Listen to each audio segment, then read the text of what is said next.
আমি উম্মার ঐক্য নিয়ে ভাষা ভাষা কোনো বক্তব্য দিয়ে ক্ষান্ত হতে চাই না, কারণ আপনারা এরকম হাজার হাজার বক্তব্য শুনেছেন, আমিও শুনেছি।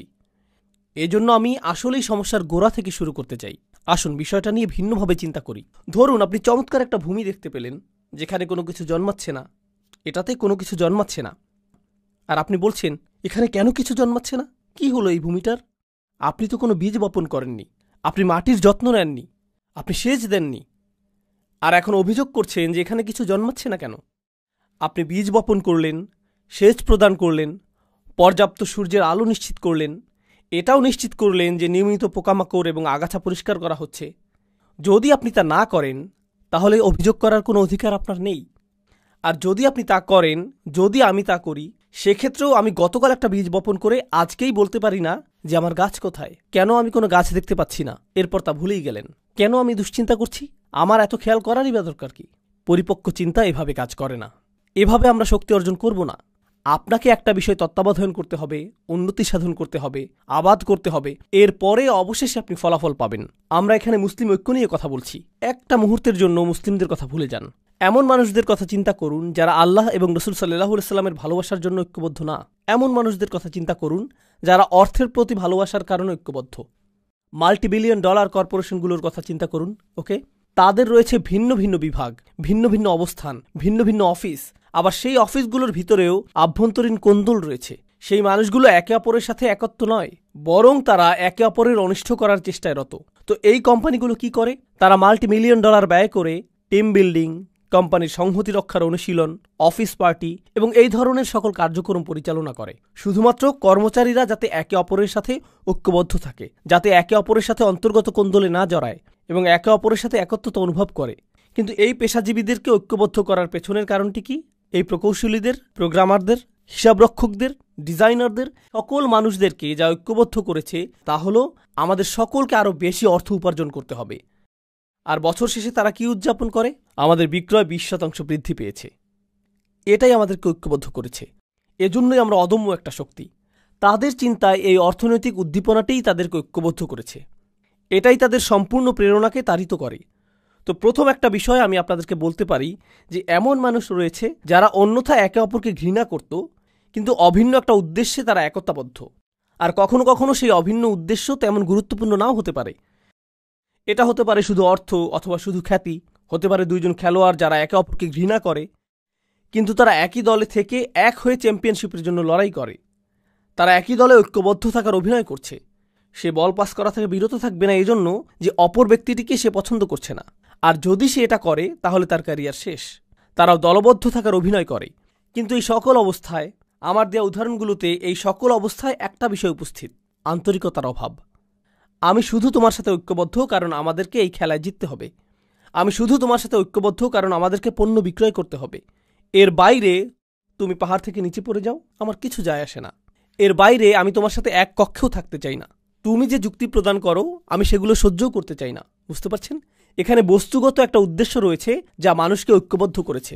এটা না হলে তারা পরোয়াই করতো না।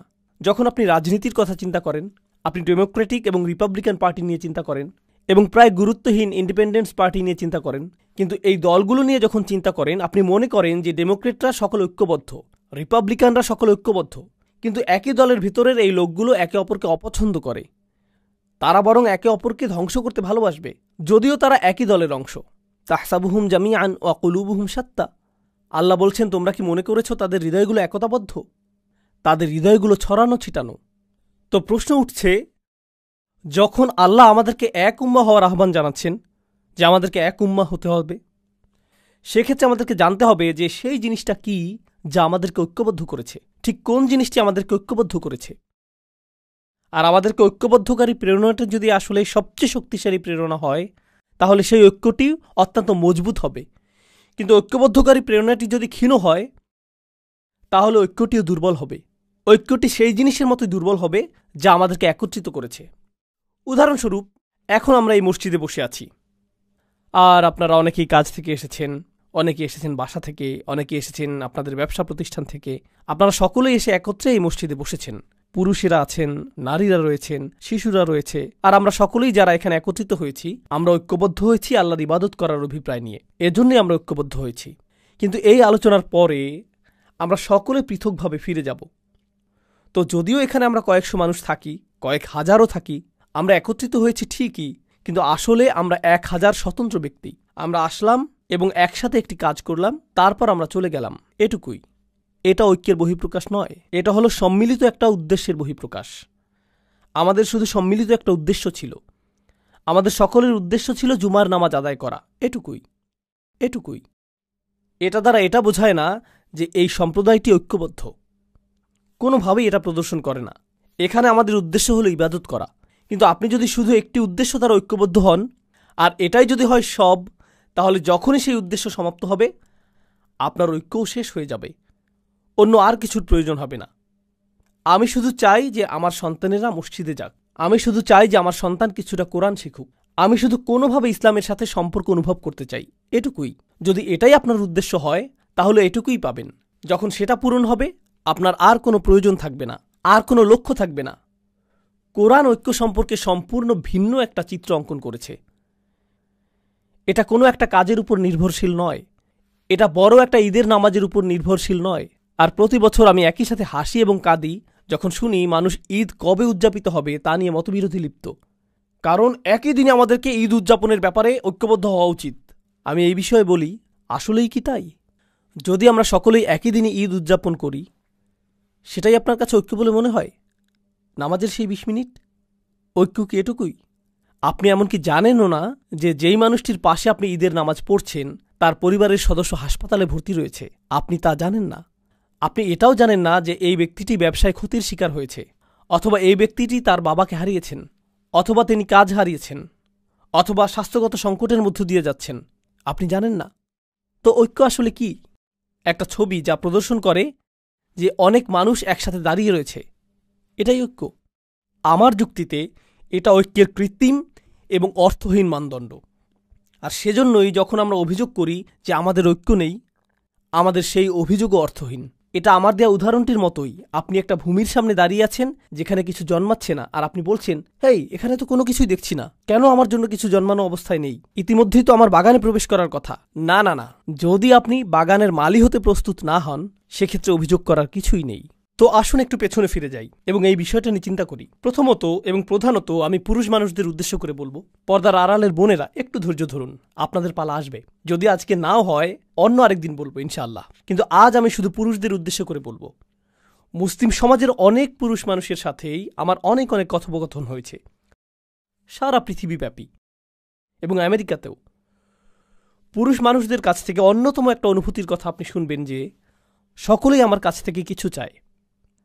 আমার পরিবার আমার কাছে চায়, আমার বাবা মা আমার কাছে চায়, আমার সন্তানেরা আমার কাছে চায়, আমার স্ত্রী আমার কাছে চায়, আমার শ্বশুরবাড়ি আমার কাছে চায়, আমার বস আমার কাছে চায়, আমার সমাজ আমার কাছে চায়, প্রত্যেকেই আমার কাছে কিছু চায়। আর সে যদি একটা ফোন কলও পায়, এমনকি কলটি রিসিভ করার আগে সে ধরে নেয় এটা তার উদ্দেশ্য না যে হ্যালো, আমি তোমার খবর নেওয়ার জন্য ফোন করলাম, তুমি কি ভালো আছো, সব কিছু কি ভালো চলছে, চলো একদিন দেখা করি। এমনকি কেউ যদি কল দিয়ে বলে আসসালামু আলাইকুম, তুমি কেমন আছো, এর মধ্যেই আপনার মাথায় কাজ করে যে সে কি চাইছে, কি ব্যাপারে কল করেছে, কল করার কারণটা কি। কেউই এজন্য আপনার খোঁজ নেয় না যে তারা আপনার ব্যাপারে মনোযোগী। তারা আপনার খোঁজ নেয় কারণ তারা এমন কিছুর প্রতি মনোযোগী যা আপনি তাদেরকে দিতে পারবেন। তো হয়তো আপনি একটা ক্যাশ বাক্স, অথবা আপনি হয়তো একজন সেবক, আপনি শুধু এটুকুই। আপনি আছেন শুধুমাত্র ব্যবহৃত হওয়ার জন্য। আপনি একটা যন্ত্র যাকে ব্যবহার করা হয়, এটুকুই। কেউ আপনাকে নিয়ে চিন্তা করে না, কেউ আসলে আপনার ভিতরের সত্তাটিকে দেখতে পায় না। আর আপনি মসজিদে আসছেন, এখানে শুনতে পান যে মুসলিমরা সবাই ভাই ভাই, আসসালামু আলাইকুম, এরপর আপনারা একে অপরকে আলিঙ্গন করেন, সালাম এবং দোয়া বিনিময় করেন, এতে সমস্যা নেই। কিন্তু যখনই আপনি বলেন ভাই আমি কি আপনার সাথে একটু কথা বলতে পারি, আমি ব্যস্ত, এই মুহূর্তে একটু ব্যস্ত, কারণ কারোরই আপনার জন্য সময় নেই, কারোরই আপনার জন্য সময় নেই। আর আরও এক ধাপ সামনে আগালে আপনার পরিবার হয়তো আপনার উপর নির্ভরশীল, তারা আপনার উপর নির্ভরশীল। উদাহরণস্বরূপ, আপনি হয়তো উপার্জনকারী, আর আকস্মিক আপনি অসুস্থ হয়ে পড়লেন এবং চাকরি হারিয়ে ফেললেন। আপনি শুধুমাত্র চাকরি হারালেন না, পরিবারে আপনি সম্মানও হারিয়ে ফেললেন। আত্মীয়রা আর আগের মতো আচরণ করছে না। সবসময় তারা আপনাকে কল করত, এখন আর কেউ কলও করে না। তারা আর আপনার খোঁজ নেয় না, খোঁজ রাখে না, বরং যতটা সম্ভব আপনাকে এড়িয়ে চলে। জানেন কেন? কারণ আকস্মিকভাবেই আপনি দানকারীর ভূমিকা থেকে গ্রহণকারীর ভূমিকায় নেমে এসেছেন। তাই কিছু চাইতে পারে এমন কারো থেকে মানুষ দূরে থাকতে চায়। এমনকি আমাদের পরিবারের ভিতরেই যদি এমনটা ঘটে, তাহলে অবস্থাটা কি হতে পারে যখন এই পরিসর বড় হয়ে সমাজ পর্যন্ত বিস্তৃত হয়? তখন কি ঘটে যখন মানুষ অনুভব করে যে কেউ তার কথা চিন্তা করে না? আর আমরা এখানে একটা ভিন্ন ধরনের সমাজে বসবাস করছি। ইউনাইটেড স্টেটস কিন্তু ডেনমার্ক থেকে আলাদা, এটা জার্মানি থেকেও আলাদা, এমনকি এটা কানাডা থেকেও আলাদা। ইউনাইটেড স্টেটস সম্পর্কে এমন কিছু বলছি যা আপনারা নিজেরাও জানেন। এটাকে পুঁজিবাদের নমুনা ধরা হয়। পুঁজিবাদ অর্থ আপনাকে প্রথম হওয়ার প্রতিযোগিতায় নামতে হবে। কেউ আপনার জন্য চিন্তা করবে না, আপনার নিজের চিন্তা নিজেকেই করতে হবে। কেউ আপনার জন্য এগিয়ে আসবে না। আমরা তো শ্বাস প্রশ্বাসের সাথেও পুঁজিবাদ গ্রহণ করছি, আর তার সাথে যোগ হচ্ছে আমাদের সমষ্টিগত জীবন। এটা সত্য যে যদিও আমাদের মধ্যে কিছুটা হলেও সালাম এবং দোয়া বিনিময়ের ভ্রাতৃত্ব সম্পর্ক রয়েছে, এটা নেহাত আনুষ্ঠানিকতার সীমা অতিক্রম করে না। কিন্তু এটা প্রকৃত ভ্রাতৃত্ব নয়। প্রকৃত ভ্রাতৃত্ব পরীক্ষার একটা পদ্ধতি বলে দিচ্ছি। আমি যদি আসলেই সমস্যার মধ্য দিয়ে যাই, তৎক্ষণাৎ এমন কারো কথা কি মনে পড়ে যাকে আমি কল করতে পারি? কাকে কল করার কথা তাৎক্ষণিক আমার মনে পড়ে? মসজিদের ভাইদের কথা কি মনে পড়ে? যাদের সাথে আমি চলি তাদের কথা কি মনে পড়ে? কার কথা মনে পড়ে? আপনি যদি সেরকম কাউকে পান, তাহলে আপনার জীবনে কিছুটা ভ্রাতৃত্ব রয়েছে। কিন্তু আপনি যদি দুইবার ভাবেন এই ব্যক্তিকে বললে সে আমার সম্পর্কে কি ভাববে, এই ব্যক্তিকে বললে সে কিভাবে এটা আমার বিরুদ্ধে ব্যবহার করবে, আপনাকে যাচাই বাছাই করতে হয় আপনার সমস্যাটি কোনো ব্যক্তিকে খুলে বলবেন কিনা, কারণ আপনি নিশ্চিত না যে সে এই কথা আরও ২০ জনের সাথে বলে বেড়াবে কিনা। তখন আপনি ঈদের দিনে উত্তপ্ত আলোচনার বস্তুতে পরিণত হবেন। জানেন ওই ভাইটি আমাকে কি বলেছে, কি ঘটেছে তার সাথে? ও মাই গড! আপনি অন্য কারো উপভোগের গল্পে পরিণত হতে চান না, এই জন্য নিজের মুখ বন্ধ রাখেন। জানেন এর অর্থ কি? আপনার জীবনে ভ্রাতৃত্ব অনুপস্থিত। একজন ইমানদার অপর ইমানদারকে যে সতর প্রদান করার কথা, সেটা আপনার তা নেই। আসুন আরও এক ধাপ এগিয়ে যাই, সেই আয়াতটিতে যাওয়ার আগে যা আমি আসলেই আপনাদের সাথে শেয়ার করতে চাই। আরেক ধাপ এগিয়ে যাই। আমাদের সমাজে এমন তরুণ অথবা বৃদ্ধ মানুষ রয়েছেন যারা ব্যর্থ হয়েছেন। ব্যর্থতাও জীবনেরই অংশ। আপনি কোনো পরীক্ষায় অকৃতকার্য হলেন, এটা ঘটতেই পারে। চাকুরির পরীক্ষায় ব্যর্থ হলেন, এটা ঘটতেই পারে। আপনি ধর্ম পালনেও ব্যর্থ হতে পারেন। কোনো তরুণ হতাশার শিকার হয়ে মদ্যপান শুরু করতে পারে, এটা ঘটতে পারে। কেউ হারাম সম্পর্কে জড়িয়ে পড়তে পারে, এরপর ড্রাগ, মদ্যপান এবং এ জাতীয় আরও অন্ধকার পথ বেছে নিতে পারে, আরও খারাপ পথেও যেতে পারে। সে আরও নিচে চলে যেতে পারে। আপনি যদি আপনার শিশু সন্তানটিকে নিয়ে হাঁটেন আর শিশুটি পড়ে যায়, তখন আপনি কি করেন? আপনি তাকে তুলে নেন, তাকে মুছে দিবেন।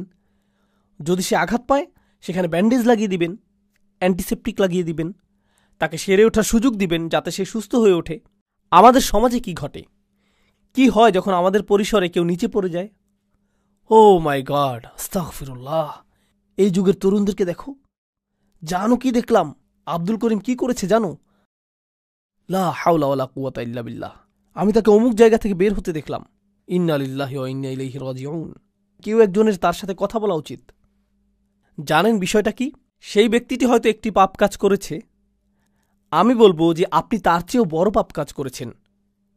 সেটা যদি আল্লাহর বিরুদ্ধে করা অপরাধ হয়ে থাকে, আপনিও তো নিজের মুখ ব্যবহার করে অন্য মানুষের সামনে অপর এক ভাইয়ের মর্যাদা নষ্ট করেছেন। আর আস্তাগফিরুল্লাহ বলছেন যেন আপনি প্রকৃতই তার ভালো চাইছেন। কারণ আপনি যদি প্রকৃতই ভালো চাইতেন, প্রথমত আপনার মুখ বন্ধ থাকত।